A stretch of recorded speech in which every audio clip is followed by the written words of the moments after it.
Hey guys, welcome to your review for Monday. Your test right now is going to be between 25 and 30 multiple choice questions, probably closer to the 30 side of things.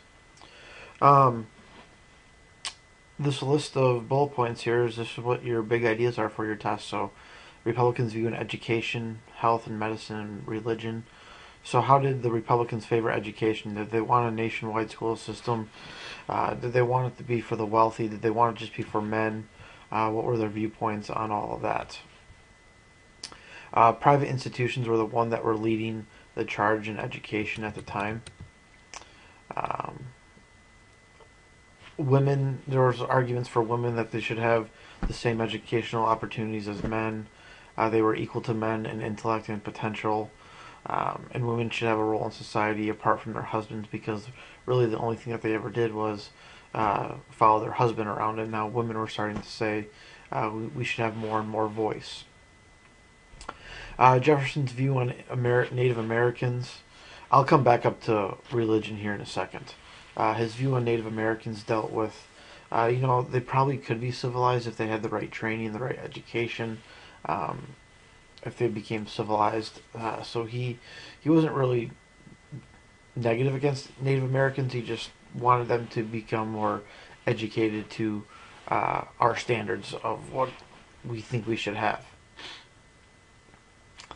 Um, Religion, the concept of deism that dealt with science into religion. Also, Unitarianism. Make sure you look through those. How Unitarianism, um, how the skepticism behind all that. So make sure you go through that in the Second Great Awakening. The Second Great Awakening played an important role and really began an effort by the church establishments to revitalize their organizations. And this isn't the first time this has happened, obviously. And like I told you in class, religion goes up and down throughout history where people are all about it and then kind of dies out for a little while and it kind of builds back up again. So, um, inventions, importance of the cotton gin throughout the country. What was it like for the North, the South, the reasons why it was important? Um, Obviously, cotton played a dramatic role, and you'll see more in the coming chapters about that. Uh, Also, Eli Whitney created not just the cotton gin, but he also created the idea for interchangeable parts. He created the idea that the more product you can make or push through, uh, better production was going to be on the other end. Um, what else here? Oh, Robert Fulton and Robert Livingston, their idea of the steam engine, made significant advances in steam powered navigation on the waterways.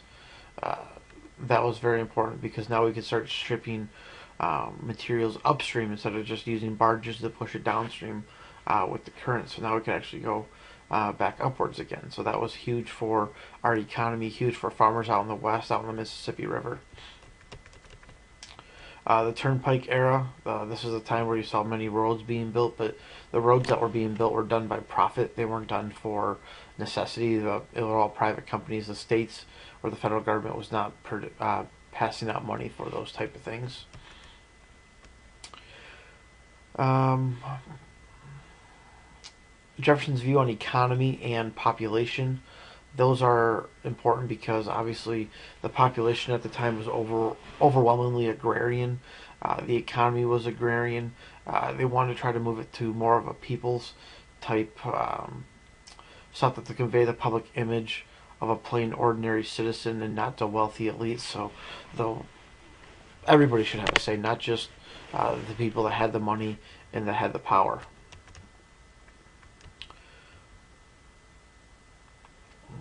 Marbury versus Madison. Oh, Jefferson's as president and the views on the French, on France, views on France, basically meaning what was his relationship with the French when he got the Louisiana Territory? Why did he want to make sure that the French did not have control of Louisiana and the Mississippi River? Um, so make sure you go through that. But going down to Marbury versus Madison, John Marshall, obviously he was a Supreme Court justice, the Chief Justice at the time. And the court ruling stated that the Supreme Court had no authority to expand the powers of the Supreme Court, and that the Supreme Court had the power to nullify the act of Congress setting up the idea of judicial review.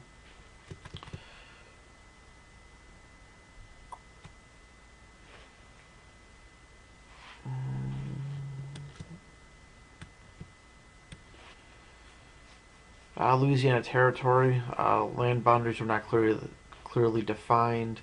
Going back to the whole thing with Napoleon, he didn't really want to. Jefferson didn't want to fight a war against France or risk the idea of a war. Napoleon decided to sell the Louisiana Territory because they needed money. They were decimated by diseases, and he just really wanted to have money for the most part. After they got it, he got it through the idea of the Treaty of the Constitution, because Jefferson was afraid he wasn't able to buy this land because it wasn't strictly set in the Constitution. The Lewis and Clark expedition went out there and they tried to figure out what this was. They were assisted by Sacagawea, but they really wanted to find out what was going on with this mass of land out west. Burr versus Hamilton. Obviously, this was not over a female. This was over Burr's belief that Hamilton slandered him and made him lose the election in New York. The Embargo Act of 1807. That's going to be talking about how it created a serious economic depression for the nation at the time, what Jefferson did, and that was kind of the end of his presidency. After he decided to put that into effect, it kind of really destroyed the economy for a little while. And then the last part is going back to the War of 1812. The U.S. entered the war with enthusiasm, for the most part, with optimism. Nothing was gained out of this war. Nothing was lost. The United States achieved some early military successes because this was the first time that we declared war.